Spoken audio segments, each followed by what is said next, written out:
que inspirou essa escritura aqui, eu creio que é o mesmo Deus que inspirou a pregação desta palavra aqui nesta noite. Então que os irmãos possam ficar atentos, prestar atenção, porque Deus tem algo para tratar conosco nesta noite, amém? Vamos abrir aí nossa Bíblia no livro de 2 Coríntios,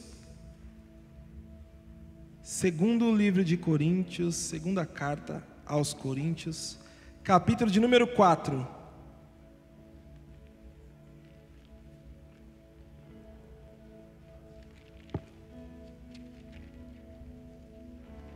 Segunda Coríntios, capítulo 4, eu vou ler do versículo de 1 a 6. Quem não tiver a Bíblia, acompanhe aí no telão aí, já está lá. E para adiantar, nós já vamos ler, amém? Do versículo 1 até o versículo 6, acompanhem comigo a escritura da palavra de Deus, que diz assim: pelo que, tendo este ministério, segundo a misericórdia que nos foi feita, não desfalecemos. Antes, rejeitamos as coisas que por vergonhosa se ocultam, não andando com astúcia, nem falsificando a palavra de Deus, e assim nos recomendamos a consciência de todo homem, na presença de Deus, pela manifestação da verdade. Mas, se ainda o nosso evangelho está encoberto, para os que se perdem, está encoberto, nos quais o Deus deste século cegou o entendimento dos incrédulos, para que não lhes resplandeça a luz do evangelho da glória de Cristo, que é a imagem de Deus. Porque não nos pregamos a nós mesmos, mas a Cristo Jesus, o Senhor, e nós mesmos somos vossos servos, por amor de Jesus Cristo. Porque Deus, que disse que das trevas resplandecesse a luz, é quem resplandeceu em nossos corações, para a iluminação do conhecimento da glória de Deus, na face de Jesus Cristo. Amém, igreja? Glórias a Deus pela palavra.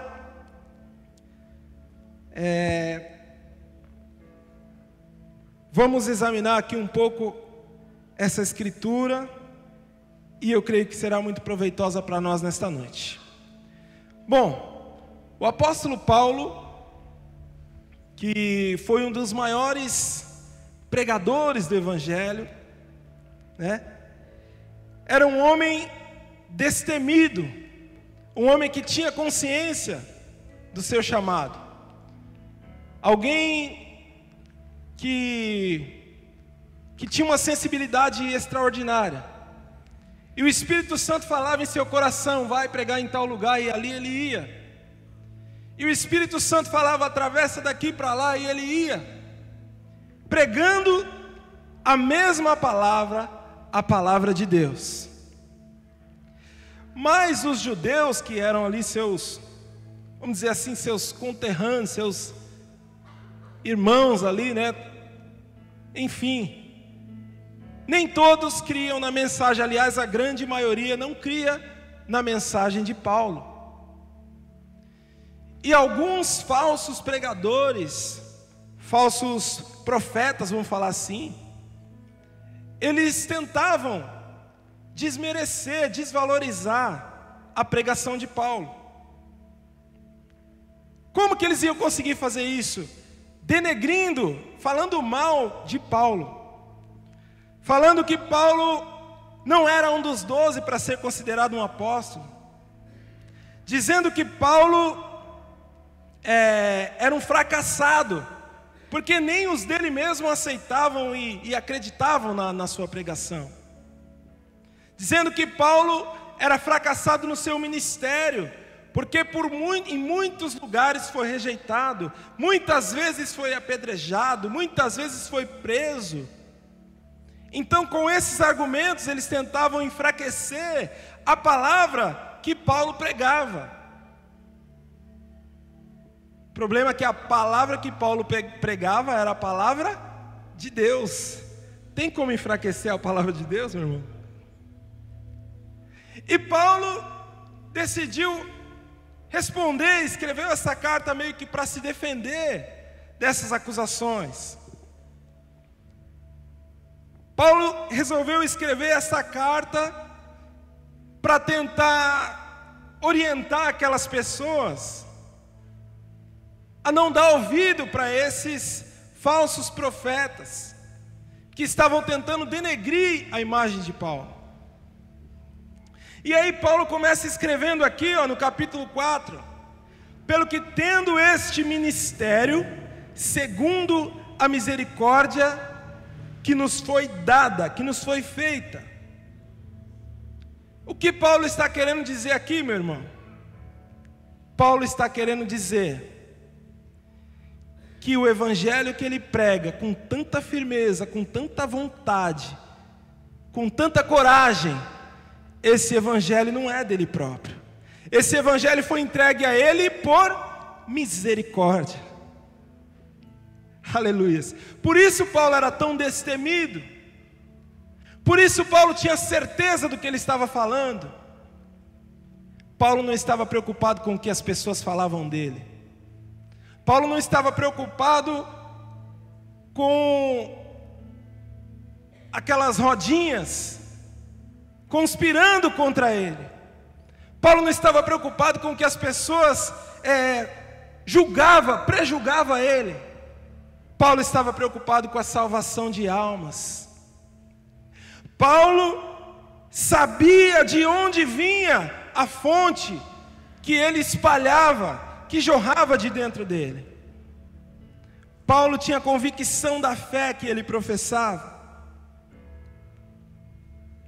Tendo esse ministério pela misericórdia de Deus.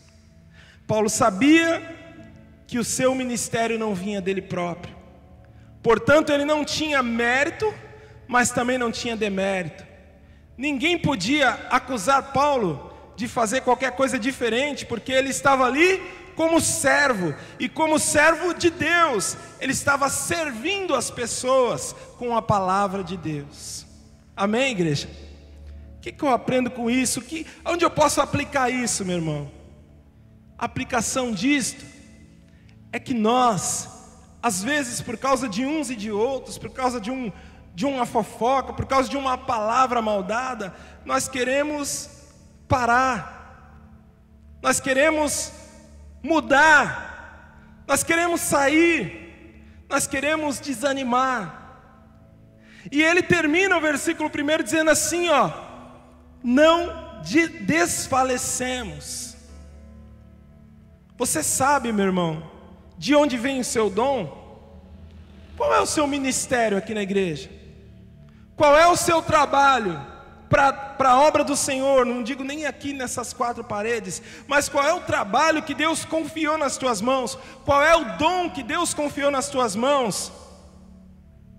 Este dom só chegou até você por causa da misericórdia de Deus. Então não importa o que falem de você, meu irmão, não importa o que aconteça, você foi agraciado com o dom de Deus. E eu te aconselho nesta noite, não desfaleça, não pare, não encoste o seu cajado, não desanime, não desista do seu ministério, porque talvez um ou outro não esteja reconhecendo o seu valor, porque é comum aqui na terra, nós, seres humanos, comuns, querer reconhecimento. Mas Paulo, que foi um dos maiores pregadores do Evangelho de Cristo, ele mesmo não queria mérito. Ele diz assim, o ministério que eu tenho é por causa da misericórdia. E se é por causa da misericórdia, meu irmão, é sinal que Deus te ama, é sinal que Deus escolheu você para abençoar outras pessoas, é sinal que Deus está olhando para você com um olhar de misericórdia, é sinal que Ele te capacitou para você fazer e desempenhar o trabalho dEle na terra. E se Deus me deu um dom e eu não fizer, meu irmão, Ele vai levantar outro no meu lugar. E quando chegar no dia do juízo, e eu estar frente a frente com o juiz, eu vou tentar explicar e falar para ele: olha, eu não quis mais, eu parei de trabalhar, eu encostei o meu cajado, eu simplesmente desisti dos dons que o Senhor me deu, por causa de fulano, ciclano e beltrano que falou mal de mim. Será que o Pai vai me justificar? Será que o juiz vai me justificar? A resposta é não. Eu acredito que ele não vai nem te ouvir, porque ele sabe todas as coisas. Antes de você abrir a boca para falar, ele já conhece, né? Então, é uma responsabilidade muito grande e muito séria.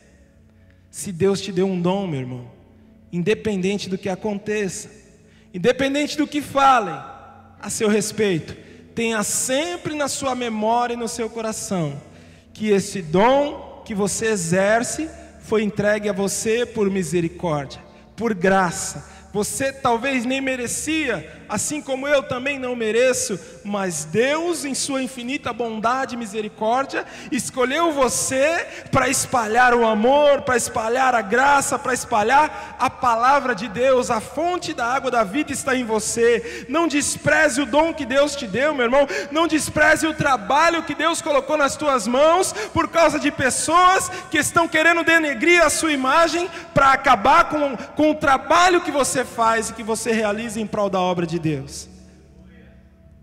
Porque por trás desse trabalho que você exerce, meu irmão, há uma coisa muito mais preciosa e muito mais importante do que o seu próprio ego, do que o seu próprio desejo de reconhecimento, enfim. Por trás desse trabalho, meu irmão, existe almas precisando da tua obra, precisando da tua palavra, precisando talvez de um conselho, de um abraço, precisando talvez de um ombro amigo, precisando participar de um conjunto no qual você é líder, precisando ouvir talvez a palavra que você ministra aqui no púlpito. Meu irmão, não negue o seu ministério por causa de pessoas. Ah, não está bom aqui, vou mudar de igreja, as pessoas aqui não me valorizam. Meu irmão, igrejas são todas iguais, porque lá tem um monte de pessoas como tem aqui, e as pessoas que estão lá estão também cheias de defeitos como as pessoas que estão aqui. Por que as pessoas vão para a igreja? Porque não querem mais errar.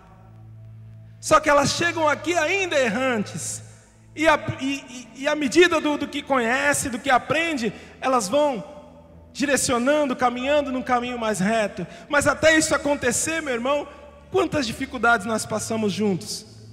Viver é fácil, mas conviver é difícil. O que eu quero dizer para você em nome de Jesus: olha para Cristo, entenda que o seu chamado está nas suas mãos por causa da misericórdia e da graça de Deus. Se Paulo fosse dar ouvido àquelas pessoas, meu irmão, aos judeus que não gostavam dele, Paulo teria parado o ministério. E ele parando o ministério, o que seria das pessoas que ele evangelizou até os nossos dias? Amém, igreja? Olha só a importância do nosso ministério. O apóstolo Paulo nem sonhou, né, porque já não existe mais, nem sonhou que hoje, no século 21, nós estaríamos ouvindo e meditando nas suas palavras. Amém, igreja?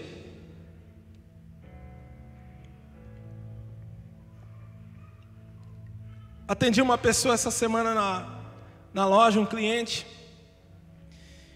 e ele leu uma frase lá que está escrito assim: Deus é fiel. Escutou os louvores pela minha maneira de conversar, até que ele me chamou no canto e falou assim: pelo jeito vocês são evangélicos, né? Eu falei: sim, graças a Deus, pela misericórdia de Deus, nós somos todos evangélicos. Meu patrão é evangélico, todos os funcionários aqui praticamente são cristãos, servos de Deus. E ele falou assim: olha, o meu pai, ele foi um dos fundadores da Assembleia de Deus. Fundadores que ele quis dizer, foi um dos primeiros pastores da Assembleia de Deus aqui. E aí eu comecei a ouvir a história dele e fazia sentido realmente. O pai dele morreu com 90 e poucos anos. E ele falou assim: só que meu pai morreu com desgosto. E eu falei assim: mas qual foi esse desgosto? Ele falou assim: meu pai morreu com desgosto de ter plantado uma semente para tantas, de ter pregado o evangelho para tantas pessoas, mas os filhos dele nenhum são cristãos. Inclusive eu não sou cristão, não sou evangélico. E eu sou pagão porque saí da igreja antes de me batizar, então não vou ser nem julgado. Meu nome nem está escrito lá no livro da vida. Eu fiquei pensando e falei para ele assim: rapaz, a semente que seu pai plantou lá no passado, até hoje dá fruto. Amém, igreja? Assembleia de Deus, uma das igrejas mais importantes, né? Muitas das nossas denominações de hoje saíram da Assembleia de Deus. E é triste ver que a família, os filhos, não creram na mensagem que ele pregou. Ele, como pai, poderia falar assim: não quero mais pregar esse evangelho. Mas ele sabia que só tinha esse dom, porque esse dom veio das mãos do próprio Deus. Amém, igreja? E o apóstolo Paulo continua dizendo assim, ó: antes rejeitamos as coisas que por vergonhosa se ocultam, não andando com astúcia e nem falsificando a palavra de Deus, e assim nos recomendamos à consciência de todo homem, na presença de Deus, pela manifestação da verdade. O que Paulo está dizendo aqui, meu irmão? Paulo está dizendo assim, ó: ao invés de desfalecer, meu irmão, rejeite a tentação de falsificar o evangelho para atrair a aceitação das pessoas que não me aceitam. Em nenhum momento eu preguei nada diferente do que é a verdade, do que é a palavra de Deus. Paulo está dizendo aqui: eu poderia ter usado de malícia, eu poderia ter usado de astúcia, de enganação, eu poderia ter tirado por menos, fazer vista grossa, para ter a amizade de todos, para ter a aceitação de todos. Mas Paulo não abriu mão do evangelho verdadeiro, do evangelho que salva. Paulo não abriu mão do evangelho de Cristo, do evangelho puro. Em nenhum momento ele fez esquemas para motivar pessoas a vir, ser amigo, congregar com ele, amar e confiar na pregação dele. Qual é a aplicação desse versículo para nós? É que às vezes nós ficamos desesperados, porque a igreja não lota, porque tem tantas cadeiras vazias na igreja, sabe? Porque não conseguimos às vezes atrair um familiar, e aí queremos usar de estratégias para poder trazer essas pessoas, e sabe que isso causa em vocês, membros, causa um certo desânimo, causa uma certa monotonia, não sei como fala direito, causa uma sensação de que todo culto é a mesma coisa, vira uma rotina, gera uma frustração, dá a impressão que você já sabe o que vai acontecer. Então, que diferença faz ir para o culto? Essa igreja devia ter alguma coisa diferente, essa igreja devia fazer. Meu irmão, o evangelho puro está sendo pregado em todos os cultos.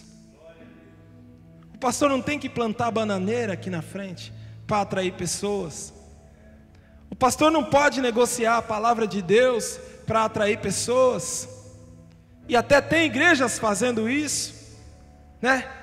Uns vendem lenço, outros vendem vassoura santa, outros vendem sal grosso, outros vendem sei lá o que, meu irmão, para atrair pessoas. Hoje é culto de sei lá o que, e aí vai vendendo aquele marketing e atraindo pessoas. Aquelas pessoas vêm vêm porque estão passando algum problema, e aí chegam na casa do Senhor, ao invés de ter uma mensagem pura, do evangelho genuíno, que está escrito na Bíblia, na verdade ele tem ali uma palavra maquiada, uma palavra de autoajuda, uma palavra meia de psicólogo, uma palavra para levantar a moral da pessoa, e a pessoa continua frequentando os cultos, mas lá fora continua praticando os mesmos atos. Nós, pastores, líderes, não podemos nos preocupar com o número de pessoas que tem na igreja, a ponto de querer fantasiar, querer maquiar, querer negociar o evangelho de Cristo, porque estaríamos desagradando a Deus. Deus está no controle de todas as coisas, irmãos. Se essa igreja fosse para estar lotada, ela estaria lotada. Deus sabe de todas as coisas, meu irmão. Deus conhece o nosso coração, o nosso trabalho, a nossa integridade, a nossa seriedade. Deus conhece o nosso coração, a nossa mente. E em nenhum momento, meu irmão, nós temos a intenção de enganar ninguém para atrair pessoas. E Paulo falou aqui antes: rejeitamos as coisas que por vergonhosas se ocultam. Porque se você perguntar para um pastor desse, a motivação dele, é claro que ele vai falar, é o reino de Deus. É claro que ele vai falar, é para a glória de Deus. Mas na verdade, é para benefício próprio. Na verdade, é para ele ter uma vida confortável, regalada. Por isso que o apóstolo Paulo falou assim: por serem vergonhosas, essas coisas se ocultam. Agora, na parte B desse versículo, ele diz assim, ó: assim nos recomendamos a consciência de todo homem. O que ele está querendo dizer aqui? Ele está dizendo assim: olha, examine o que eu tenho dito para vocês, examine o que essas pessoas têm espalhado sobre mim, e tirem suas próprias conclusões. Olhem para as minhas atitudes, para as minhas obras, e tirem suas próprias conclusões. Eu apelo para a consciência de cada um, que nós temos pregado o evangelho saudável, o evangelho puro e verdadeiro, e não temos negociado com o pecado. Porque às vezes, muitas vezes eu digo, o pecado foi negociado para que o pastor não perdesse mais um membro da igreja. Na história do evangelho, muitos pecados foram negociados. Na história do evangelho, muita gente se vendeu. E eu quero dizer para você nesta noite que essa palavra é fiel e verdadeira, e ela tem poder para trazer milhares de pessoas até esse lugar. Se elas não vieram, meu irmão, tudo está nas mãos de Deus. Não adianta eu plantar a bananeira aqui, trazer um cantor famoso, pagar 80 mil reais para ele cantar aqui 5 musiquinhas. Não adianta eu trazer aqui todo dia um louvor novo, uma música. Não adianta. Porque os primeiros cristãos, eles faziam coisas tão simples, e o Espírito Santo descia e abençoava todo mundo. Louvores simples, com palavras simples, reconhecendo a grandeza de Deus, exaltando Jesus. Nós temos tantos louvores nos quais o homem é o centro. Nós temos tantos louvores que nós cantamos e nem entendemos o que nós estamos cantando. E às vezes eu sinto saudade daqueles louvores que dizia assim, ó: sim, eu amo a mensagem da cruz, até morrer eu a vou proclamar. Levarei eu também minha cruz, até por uma coroa trocar. Não dá saudade, pastor Dan? E hoje tanta tecnologia, sabe, a gente começa a fazer assim, mas sai do culto, meu irmão, e só está cansado, suado e não sentiu a presença de Deus. Sabe por quê? Porque os louvores de hoje são feitos para vender. Não sei se você sabe disso. Não estou generalizando, tá? Nós temos que examinar o que nós estamos cantando, ouvindo. Não é uma crítica, é só um desabafo, sei lá. Examine todas as coisas antes de cantar, antes de louvar, enfim. E já vamos aqui dar seguimento, meu Deus. O terceiro ponto aqui que eu quero destacar está no versículo 3, que diz assim, ó: mas, se ainda o nosso evangelho está encoberto, para os que se perdem, está encoberto. O que o apóstolo Paulo está dizendo aqui agora, meu irmão? Se as minhas palavras, as palavras que eu tenho pregado, se essas palavras são obscuras, se vocês não entenderam ainda essa palavra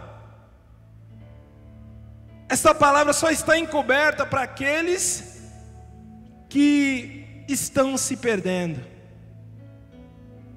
Ou seja, esta palavra só não é possível de entender para aquele que não quer receber. E eu não estou falando de um entendimento intelectual, porque se eu falar aqui para vocês, o Senhor é meu pastor e nada me faltará, todos vão entender. Qualquer pessoa entende o que eu falei. Mas o entendimento que eu quero dizer aqui, na verdade, é aquele entendimento que causa transformação. É aquele entendimento que causa arrependimento. É aquele entendimento que faz você examinar a si mesmo. É aquele entendimento que faz você mudar de atitude. Abre sua Bíblia em Mateus capítulo 13, versículo 10 e 11. Mateus capítulo 13, versículos 10 e 11. Mateus capítulo 13, vou ler o 10 e o 11. E acercando-se dele, os discípulos disseram-lhe: por que lhes fala por parábolas? E ele respondendo disse-lhes: porque a vós é dado conhecer os mistérios do reino de Deus, mas a eles não lhes é dado. Amém, igreja? Palavra de Jesus. Jesus contou a parábola ali da semeadura, da semente, e os discípulos perguntaram para Jesus: por que o Senhor fala para eles em parábolas? E Jesus respondeu: porque a vocês é dado o conhecimento das coisas celestiais, das coisas do céu, mas a eles não. Por que não? Porque eles próprios não querem receber o conhecimento de Deus, porque eles mesmos rejeitam a Deus. E se rejeitam, a culpa não é do pregador, como culparam o apóstolo Paulo. Se rejeitaram, a culpa é de si próprio, que rejeitou o Evangelho de Cristo. E ele mesmo fala nessa mesma passagem no versículo 7. Vamos ver aí que ele falou nessa parábola, no versículo 7. Falando da semente, que uma caiu sobre os pedregulhos e outra caiu, e ele vem falando aqui, ó, e a outra caiu entre espinhos, e os espinhos cresceram e a sufocaram. Agora pula por 22, por favor. A semente foi plantada, ela foi semeada, ela foi pregada, mas ela caiu sobre os espinhos. E Jesus explicando o que eram os espinhos, está escrito no versículo 22. E o que foi semeado entre espinhos é o que ouve a palavra, mas os cuidados deste mundo e a sedução das riquezas sufocam a palavra e fica infrutífera. Meu Deus. O apóstolo Paulo disse assim: olha, se a palavra que eu estou pregando ainda está encoberta, ela não está encoberta para os santos, para os que creem, ela está encoberta para aqueles que não creem, ela está encoberta para aqueles que não dão crédito, que não querem, que rejeitam a palavra de Deus. E por que rejeitam? É o que está escrito ali, ó, por causa dos cuidados desta vida. Eu vou largar minha cervejinha? Vou nada. Eu vou ser chatão? Essa é a visão que as pessoas têm dos crentes. Não, eu gosto de curtir a vida, eu gosto de, sei lá, sair, divertir, eu gosto de beber, eu gosto de fumar, eu gosto de trair, eu gosto de...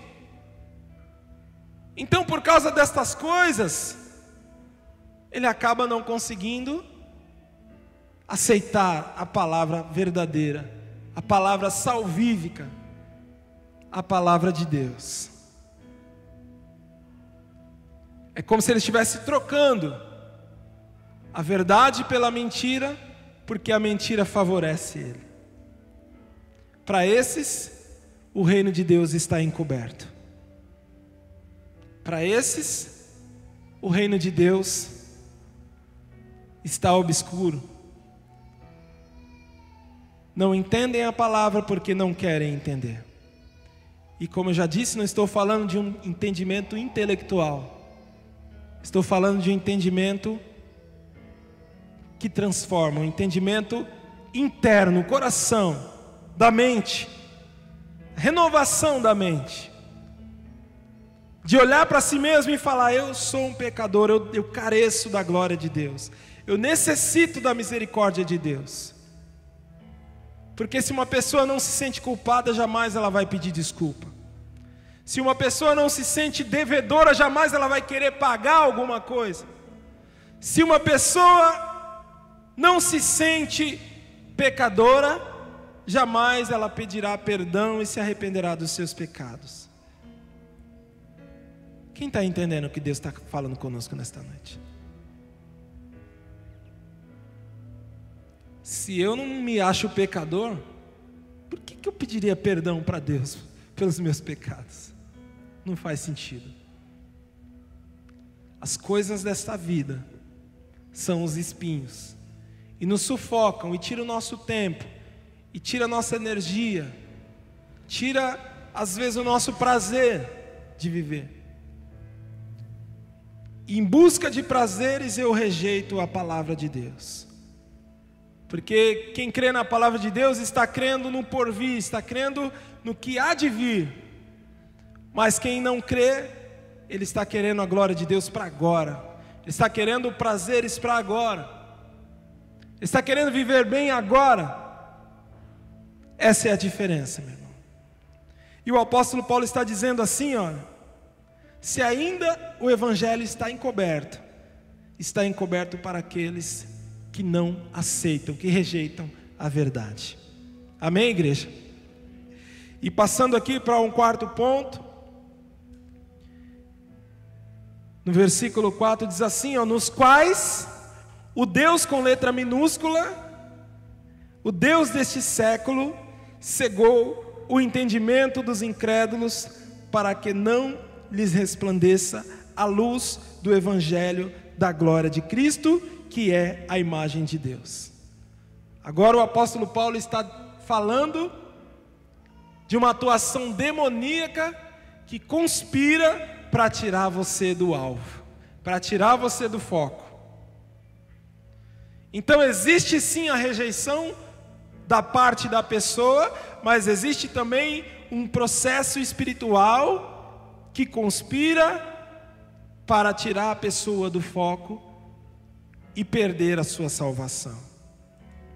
Tem gente que pensa que o diabo vem só para destruir casamento, vem só para colocar vícios, né? Tem gente que pensa que o diabo veio para fazer algazarra. O diabo quer tirar o seu direito de morar no céu. E ele trabalha para isso, dia e noite, todos os dias. E ele não descansa. E Quanto mais pessoas ele puder arrastar, ele vai trabalhar para arrastar. E nem que para isso ele precise dar para essas pessoas riquezas, bens, coisas, para poder tirar a pessoa da salvação. Os homens que acusavam Paulo achavam que ele sofria demais para ser um servo de Deus. Ah, Deus é bom, vai deixar o servo dele sofrer tanto? Mas o sofrimento de Paulo, ele mesmo declarou, não foi para se comparar com a glória que foi revelada para ele. Nosso sofrimento momentâneo não é para se comparar com a glória que há de ser revelada a nós, lá nos céus. Amém, igreja? Deus tem algo muito maior e muito melhor do que coisas para nos oferecer. É bom viver em conforto? É bom. É bom comer bem? É bom. É bom ter uma casa boa para morar, um carro bom para andar, sabe? É bom de vez em quando sair, passear, viajar, é bom. Desde que isso não desagrade a Deus. No momento que eu tiver que escolher entre essas coisas e Deus, eu preciso escolher Deus. Porque essas coisas são passageiras. Nós temos um dia certo para iniciar a vida na terra. E temos um dia certo para terminar. E só quem sabe esse dia é Deus. Amém? Quantas pessoas você conhece aí que já foi, meu irmão? Né? E quem garante que eu vou ficar aqui muitos anos? Ninguém garante. Deus é quem conta os nossos dias. Amém, igreja? E nós precisamos entender que as distrações desse mundo são os espinhos. As ocupações, os confortos, as redes sociais, o consumismo, o status, tudo isso é estratégia. Você pegar a Bíblia e quando você começa a ler, aí um toque faz assim, tan. Você olha o seu celular e você fala, não, só vou dar uma olhadinha quem é. E aí você aí já quer responder a mensagem. Aí é um vídeo, você quer assistir o vídeo. Daqui a pouco você já entra no Face, não vou postar. Não, minhas amigas precisam ver isso. Vou jogar no grupo. Daqui a pouco, meu irmão, a Bíblia foi esquecida. E você está perdendo uma batalha para as redes sociais. É simples assim. Estratégias que o inimigo tem colocado todos os dias diante de você, para desviar o seu foco, para você não conhecer mais de Deus, para você sair dos caminhos de Deus, para você desejar mais as coisas dessa vida do que o Evangelho de Cristo. Porque o Evangelho de Cristo é santidade. O Deus que nós servimos exige santidade. Por que as pessoas servem a tantos deuses por aí? Porque esses tantos deuses não exigem santidade. Amém, igreja? Esses outros deuses não exigem compromisso. Você faz o que você quer e de vez em quando vai lá e toma um passe, né? De vez em quando vai lá e faz o sinal da cruz. De vez em quando vai lá e dá uma sambada lá nos batuques e está tudo certo. Nosso Deus é santo e exige santidade. É por isso que é tão difícil ser cristão, né? Porque exige renúncia, porque exige lutar contra as próprias forças, porque exige oração, e oração exige esforço. Não é fácil, ninguém gosta de dobrar o joelho e orar, ninguém gosta de dobrar o joelho e clamar, porque dói o joelho, porque dói a barriga, porque a boca fica seca, porque dá sono. Servir a Deus exige sofrimento, igreja. E o sofrimento não é bom, não é gostoso de sentir. Sabe que é você tomar um tapa na face e virar a outra face? Ser cristão é isso. Mas temos que ter cuidado com o evangelho de hoje, porque isso está sendo negociado. Ah, meu irmão, pede 5 minutinhos aí para Deus. né? Você é crente, mas seu braço não é crente, senta o braço. A palavra de Deus não é negociável, amém, igreja? A palavra de Deus é pura e verdadeira. Ah, pastor, mas é tão difícil, meu irmão. Ora e fala com Deus: Senhor, eu não consigo sozinho, me ajuda, Senhor. Me ajuda, Deus. E a ajuda vem do Senhor, o socorro vem do Senhor, a resposta vem do Senhor. Tudo está nas mãos de Deus. Ele conhece o seu deitar e o seu levantar. Ele sonda os seus pensamentos. E ainda a palavra nem te chegou à boca e Ele já conhece.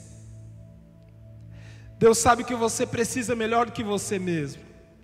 Às vezes você está orando: Senhor, eu preciso tanto de um trabalho, Senhor, eu preciso tanto de um carro, Senhor, eu preciso tanto de uma casa, eu preciso tanto de um casamento, eu preciso tanto disso, daquilo e daquilo. E o Senhor está olhando para você e falando: você precisa da minha presença, porque eu sei tudo que você precisa. Mas primeiro o reino de Deus é a sua justiça, e as demais coisas vos serão acrescentadas. Olha para os passarinhos, que não plantam, mas o Senhor os alimenta todos os dias. Ei, meu irmão, Deus cuida de você. Deus vela por você, Deus olha a você todo momento, todo instante. O apóstolo Paulo, diante de tanto sofrimento, poderia falar: Deus não me ama, Deus não gosta de mim. Ao contrário, Deus o amou tanto que deu a ele um ministério. Paulo, está aqui, meu filho, a responsabilidade de ser o embaixador da minha palavra, do meu evangelho. Meu irmão, vai para cima em nome de Jesus. Não para, continua. Porque o obreiro é digno do seu salário, e todo trabalho não é vão no Senhor. Amém, igreja? Meu Deus. E para encerrar, no versículo 6 está o quinto ponto, que é o que eu coloquei de tema aqui nessa mensagem: haja luz. Esse versículo é o que dá sentido para esse tema. Versículo de número 6.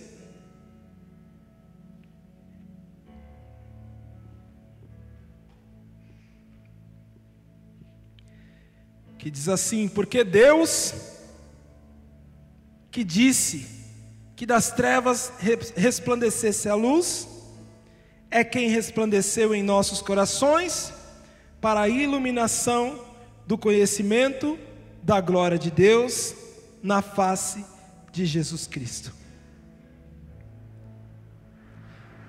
Paulo está falando dele mesmo aqui, porque Paulo era um dos judeus que não acreditavam no Evangelho.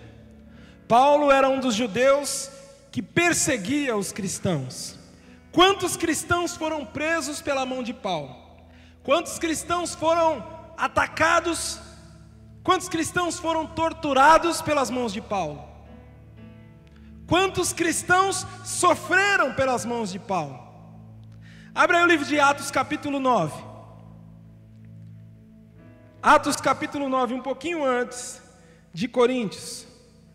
Está escrito assim, ó: Saulo, respirando ainda ameaças e morte contra os discípulos do Senhor, dirigiu-se ao sumo sacerdote. Paulo respirando. O que quer dizer isso, respirando? Quer dizer que a motivação de vida que ele tinha era cultivar o ódio pelos cristãos, perseguir os cristãos. Saulo, respirando ainda ameaças e morte contra os discípulos do Senhor, dirigiu-se ao sumo sacerdote e pediu-lhe cartas para Damasco, para as sinagogas, a fim de que se encontrasse alguns daquela seita, quer homens, quer mulheres, os conduzissem presos a Jerusalém. Paulo era um dos que odiava os cristãos. E um detalhe muito importante, Sandro, que me chama a atenção, é que Paulo era um homem muito bem conhecedor da Torá Sagrada, das Escrituras Sagradas, dos livros que Moisés escreveu, das leis. Saulo era um cara intelectual, conhecedor das Escrituras Sagradas. Porém, até aquele momento as Escrituras estavam obscuras para ele, porque ele rejeitou a Deus por tempos e perseguiu os servos de Deus.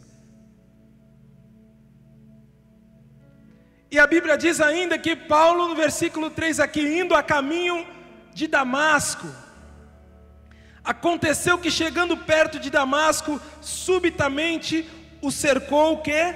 Um resplendor de luz. E caindo em terra, ouviu uma voz que lhe dizia: Saulo, Saulo, por que me persegues? Um resplendor de luz que ninguém conseguia enxergar o que estava acontecendo, apenas Paulo teve aquela visão. Na verdade não era uma visão, era uma aparição. Jesus apareceu para ele e disse: Paulo, que ainda era Saulo, por que me persegues? E ele disse: quem é, Senhor? Quem é, Senhor? Que pergunta é essa para um cara que conhece as Escrituras? Quem é você, Senhor? Você consegue entender agora o que é você ler a palavra e não entender? O que é você ouvir uma pregação e sair daqui do mesmo jeito que você entrou? Você consegue entender agora o que é a palavra de Deus obscura para uma pessoa? É ela conhecer, é ela ouvir. É que nem o rapaz que eu falei, o pai dele semeou tanta semente, mas ele mesmo não conheceu, ele mesmo não aceitou. E Paulo olha para o Senhor e disse: quem é, Senhor? Aí Jesus responde: eu sou Jesus a quem você persegue. Jesus nesta noite está aparecendo para você através desta mensagem. E você de repente olha para Jesus e fala: quem é, Senhor? E talvez Jesus está olhando para você e dizendo: eu sou Jesus a quem tu rejeitas. Eu sou Jesus a quem você quer abandonar. Eu sou Jesus que te entregou um ministério e esse ministério você quer encostar. Eu sou Jesus a qual você está querendo virar as costas por causa dos outros. Eu sou Jesus que cuidou de você desde quando você nasceu.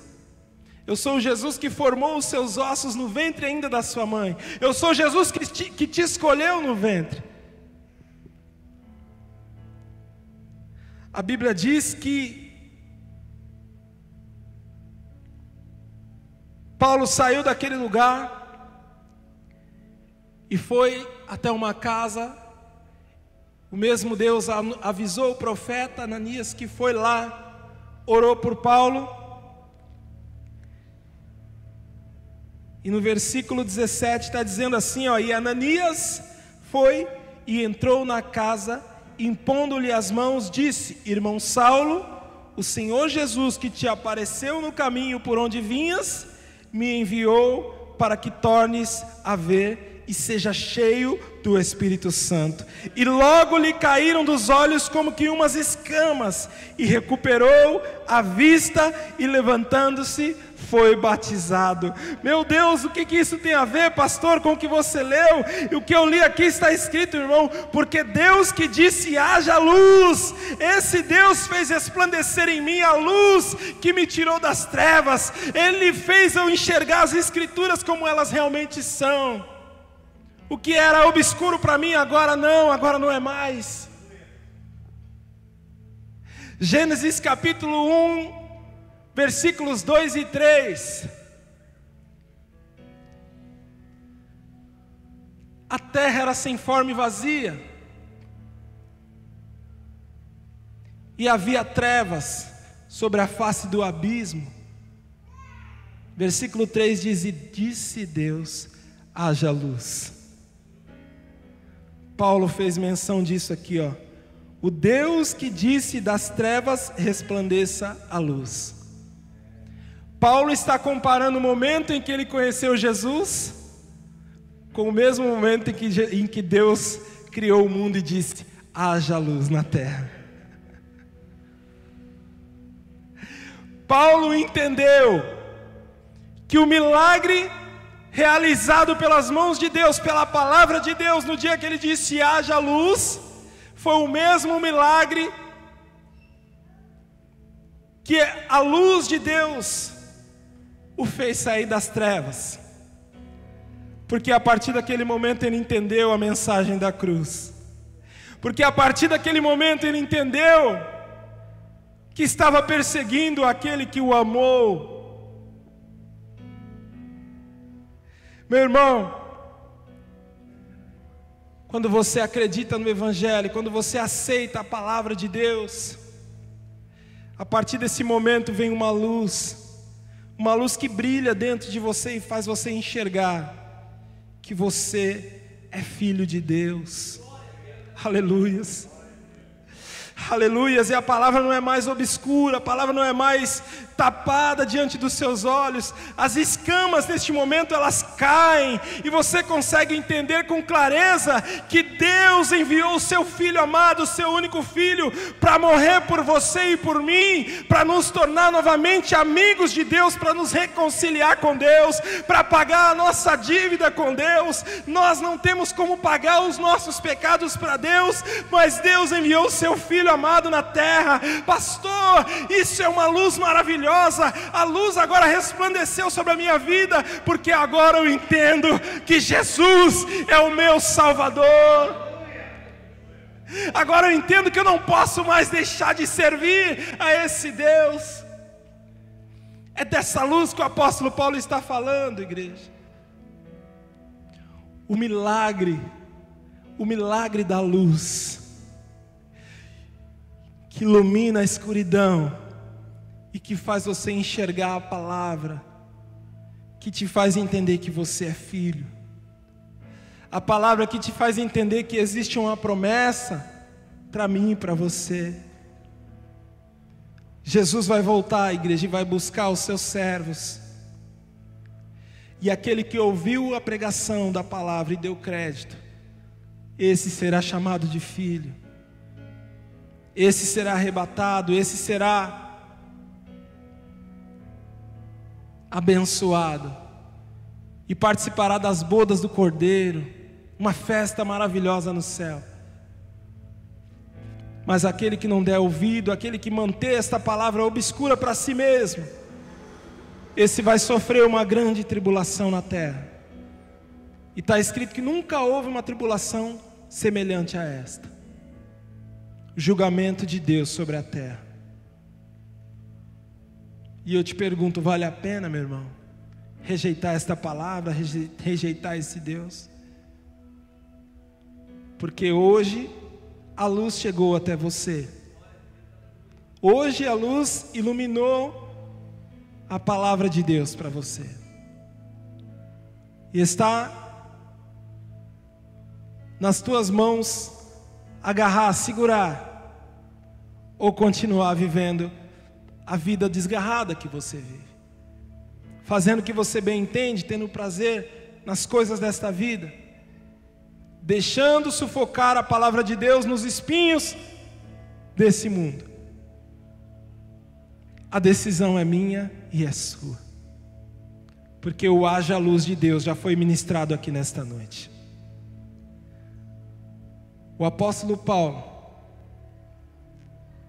a partir daquele momento, de Saulo, perseguidor, se tornou Paulo, o perseguido. Se esta palavra não trouxe transformação na sua vida, meu irmão, é porque o Evangelho ainda está obscuro em você. E o Evangelho só está obscuro para aqueles que se perdem. Um sinal de que você está no caminho errado é esse, que o Evangelho está obscuro para você. Mas se o Evangelho de Deus está claro, Se você entendeu e se você quer viver esse evangelho, se você quer mudar de atitude a partir de hoje, se você quer ser servo, se você quer comemorar a sua bênção, a sua vitória, porque hoje chegou luz onde havia trevas, então, meu irmão, é porque você está no caminho certo. Fique de pé em nome de Jesus. Pedir para que se apaguem as luzes. Quero fazer um momento de oração. E eu quero falar com você nesta noite que, como Saulo enxergou a luz e quer ser Paulo a partir de hoje. Eu quero que você que está pensando em abandonar o seu ministério, você que entendeu o que foi ministrado hoje, eu quero que você venha até aqui à frente, para que nós possamos orar por você, para que nós possamos clamar a Deus pela sua vida, porque hoje o Senhor disse: haja luz na sua vida e na minha vida.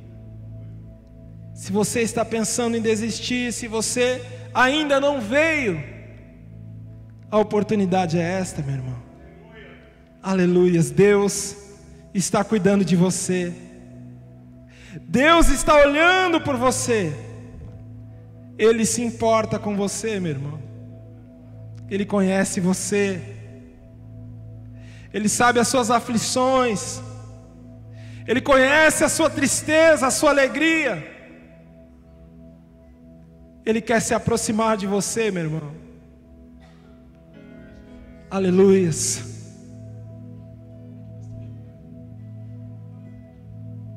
Aleluia, Jesus. Nosso papel aqui nessa noite, meus irmãos, é glorificar Jesus e tocar pessoas. Essa igreja está aberta para isso. Através dessa palavra, seu coração está ardendo agora, e o Espírito Santo quer fazer uma obra em você de transformação. E nós então queremos orar por você, queremos viver junto com você esse evangelho. O evangelho se resume no amor. Amém? No amor, amar uns aos outros, tocar uns aos outros.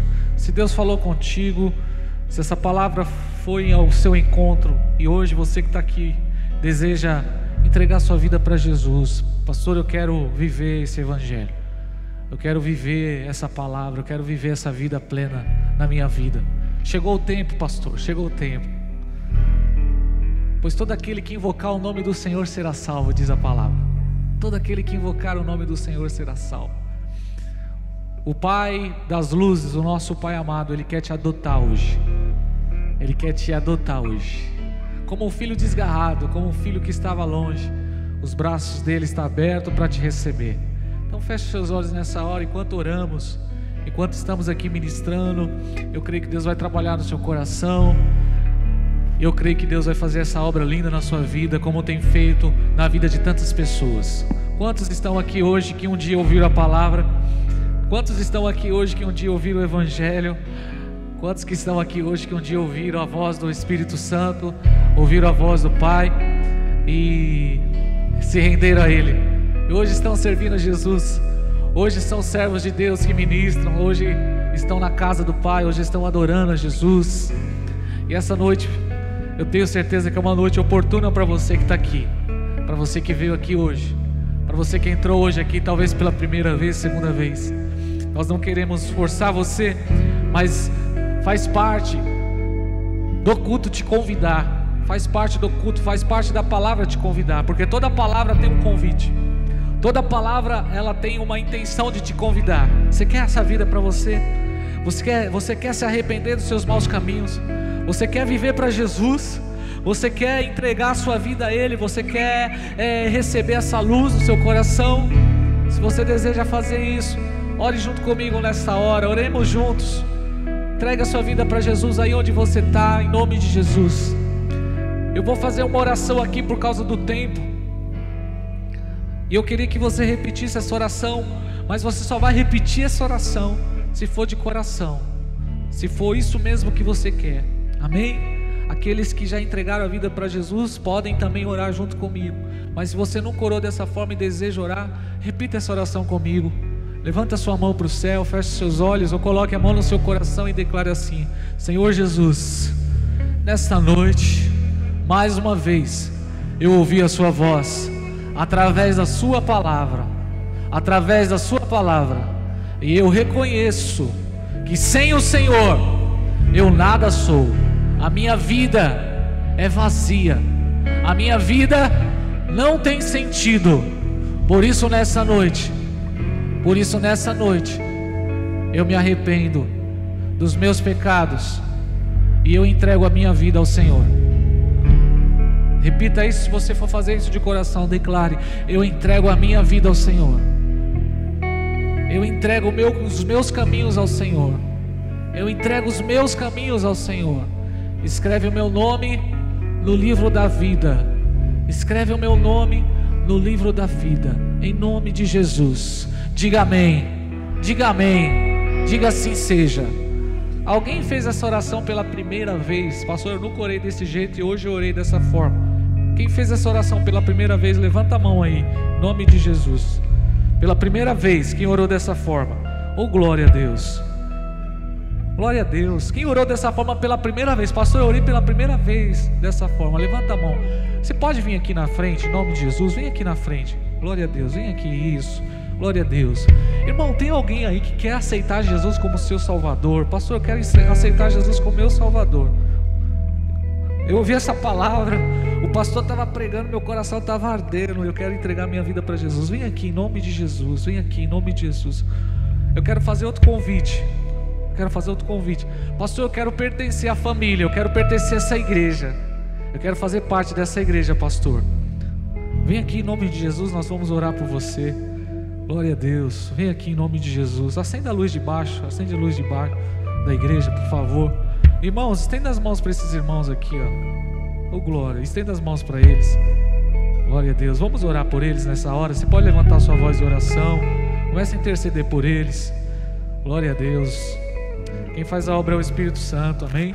Vai chegar uma hora na vida de uma criança, de um adolescente, que ele vai ter que orar dessa forma, com todo o coração. Oh Deus, nós agradecemos ao Senhor por essas vidas. Pedimos ao Senhor, venha abençoá-los. Escreve o nome deles no livro da vida, Senhor. No nome de Jesus, Pai, no nome de Jesus. Abençoe, Senhor, a vida deles, a jornada, a caminhada deles, em nome de Jesus. Nós abençoamos eles e pedimos a Tua bênção sobre eles. Guia, Senhor, dá graça, Senhor, no nome de Jesus, no nome de Jesus. Nós louvamos o Senhor por essas vidas. Muito obrigado, Jesus, por essa vida desse jovem, dessas jovens que estão aqui, em nome de Jesus. Amém. Aplauda o Senhor por eles. Glória a Deus. Amém. Receba um abraço aí em nome de Jesus. Os pais que estão aqui hoje, os pais. Quem é pai aqui? Levanta a mão, os pais. Vem cá que nós vamos orar por vocês. Vem cá, os pais. Vem cá, em nome de Jesus. Todo pai, vem cá. Oh, glória. Aleluia. Amém. Uma bênção. Jesus é bom. Aleluia, Jesus. Vem mais pertinho do altar que tem bastante, amém? Oh, glória. É assim que vocês vão vencer, perto do altar, amém? O altar representa quem? A presença de Deus, amém? Então quanto mais próximo da presença de Deus, dessa forma vocês serão vencedores, em nome de Jesus. Ó, nós preparamos ali um ambiente para vocês. Depois no final, pega seu filho, tira uma foto ali, coloca na rede social, no Facebook, coloca lá na foto, ou faz um quadro dessa foto aí, pendura na parede, amém? Se seu filho tiver aí, tira uma foto com seu filho ali, é bênção, em nome de Jesus. Pode estender as mãos assim. Nós preparamos também uma lembrança para vocês, em nome de Jesus. Estaremos orando agora. Oh, Pai querido, Pai das luzes, Pai dos pais, nesta hora eu apresento cada pai de família que está aqui, cada um deles, Senhor. Pai, eles estão aqui no seu altar e eu sei como é difícil, é um desafio ser um pai. Essa geração que está sofrendo por falta de paternidade, essa geração que precisa de pais, pais que cumprem o seu papel, pais que cumprem o seu chamado, pais que exerçam sobre os seus filhos sacerdócio, pais que influenciam, pais que são exemplo. E nesta hora estamos no seu altar e pedimos ao Senhor, nos fortalece nesse dia dos pais, pedimos a tua bênção sobre nós. Senhor, eu não sei o histórico, Eu não sei como tem sido, Pai. Eu não sei como tem sido a história, o relacionamento desses pais com os seus filhos, mas a Tua palavra diz que nos últimos dias o Espírito Santo viria para converter o coração dos pais aos filhos. O Espírito Santo viria para converter o coração dos filhos aos pais. Então eu quero declarar nessa hora restauração, Senhor. Restauração, Senhor, nos relacionamentos entre pais e filhos, Pai. Nesta hora eu clamo que o Senhor venha trabalhar, Senhor. Que o Senhor venha trazer amor. Que o Senhor venha trazer, ó Deus amado, a Tua graça sobre esses pais. Venha abraçá-los nesta hora. Venha, Senhor, derramar dos céus, ó Deus, unção e graça sobre cada um deles. No nome de Jesus Cristo, venha honrá-los, Senhor. Venha dar força para eles, Pai, na caminhada, na jornada, Senhor. Quando eles se levantarem pela manhã para ir ao trabalho, enquanto eles estiverem trabalhando, que os seus filhos sejam guardados pela Sua presença, que as esposas deles, ó Deus, sejam protegidas, Pai. Quando eles estiverem em casa com seus filhos, que seja um ambiente de paz e não de guerra, Senhor. Dá sabedoria, porque eles precisam para direcionar os filhos, para direcionar as crianças, os jovens, os homens, ó Deus, que irão influenciar as próximas gerações. Ó Deus, dá sabedoria. Existe aqui avós, Senhor, que estão cumprindo o papel de pai. Venha dar graça para eles também, Jesus Cristo. Venha abençoá-los. Ó Deus, levanta uma geração de pais espirituais. Levanta uma geração de pais que irão fazer a diferença. Levanta uma geração de pais, Senhor, que irão, Senhor, dar provisão, irão dar proteção e destino para os filhos, Pai. No nome de Jesus Cristo, aqui no Seu altar nessa noite, eu apresento cada pai e eu louvo ao Senhor pela vida de cada um deles, Pai. E eu declaro ao Senhor, muito obrigado pela vida de cada pai que está aqui, em nome de Jesus. Aplaudimos ao Senhor por eles. Glória a Deus. Vocês vão receber uma lembrança, amém? Da igreja aí. Glória a Deus. Queríamos dar um tablet para cada um, mas ainda não chegou a hora. Mas eu tenho certeza que você vai usar esse presente aí, tá bom? Pelo menos um Presto Barba vai fazer diferença na sua vida. Amém. Glória a Deus. Levanta a mão para o céu, vamos encerrar, amém? Uma semana de vitória para você, uma semana de bênção, uma semana de graça para você. Deixa eu lançar um desafio para você. Levanta a mão para o céu aqui. A gente tem o costume de segunda-feira ser aquele dia, né? Oh, segunda-feira, aquele dia bem... Faz diferente, irmão. Vai para segunda-feira a todo vapor, amém? Vai para segunda-feira na fé. Por quê? Porque você estava na igreja no domingo. No domingo você estava onde? Na igreja. Então você estava na presença de Deus. É Deus que te move, é Deus que te fortalece. Enquanto que o pessoal do mundo no final de semana está nas baladas e na segunda está de ressaca, nós não, estamos na presença de Deus. E a presença de Deus nos fortalece, amém?